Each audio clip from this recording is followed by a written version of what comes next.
माता वैष्णो देवी जी का दरबार दुल्हन की तरह सज चुका है, जिसकी तस्वीरें हम आपने कल रिपोर्ट में दिखाई थी।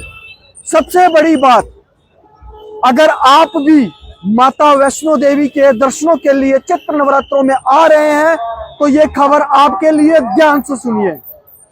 जैसे ही चैत्र नवरात्रे आते हैं या शारदीय नवरात्रे आते हैं, जो श्रद्धालुओं की भीड़, जो संख्या बढ़ने का प्रयास होता है और श्रद्धालुओं की भीड़ कहीं ना कहीं बढ़ती नजर आती है नवरात्रों में।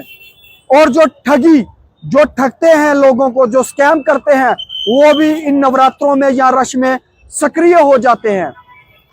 मैं आपको 2-3 चीजें बताऊंगा जिसको आपको संभल के चलना है। सबसे पहली बात, RFID कार्ड।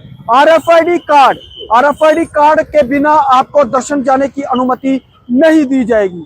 दूसरी जो सबसे बड़ी बात, अगर आप किसी चॉपर की टिकट की बुकिंग करवाते हैं, अगर आप किसी बैटरी कार की बुकिंग करवाते हैं, घोड़े की बुकिंग करवाते हैं, पिट्ठू पालकी की बुकिंग करवाते हैं, सबसे बड़ी बात, अगर आप किसी होटल की बुकिंग करवाते हैं, तो चॉपर की बुकिंग के लिए, बैटरी कार की बुकिंग के लिए श्री माता वैष्णो देवी जी की ऑफिशियल वेबसाइट से ही बुकिंग करवाएं। अन्यथा बहुत सारे ऐसे स्कैम होते हैं, कहीं आप ठगी के शिकार ना हो पाए जो यात्री पहले होते आए हैं। दूसरा नंबर, घोड़े पिट्ठू पालकी की पर्ची कटवाएं, उसका कार्ड लेकर अपने गले में डालें, तब पश्चात अपने स्टेशन पर पहुंचकर उसके बाद पूरा कंफर्मेशन करके उसको कार्ड वापस दें।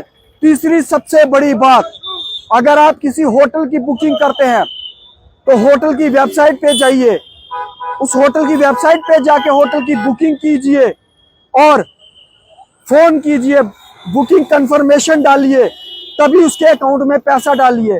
ऐसा ना हो आप किसी और होटल की बुकिंग करवाएं और वो होटल कटरा में हो ही ना।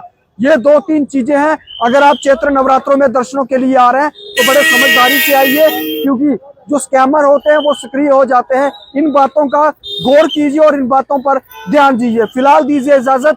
मैं आपके साथ आशीष शर्मा, JK मीडिया के लिए कटरा से। जय माता दी।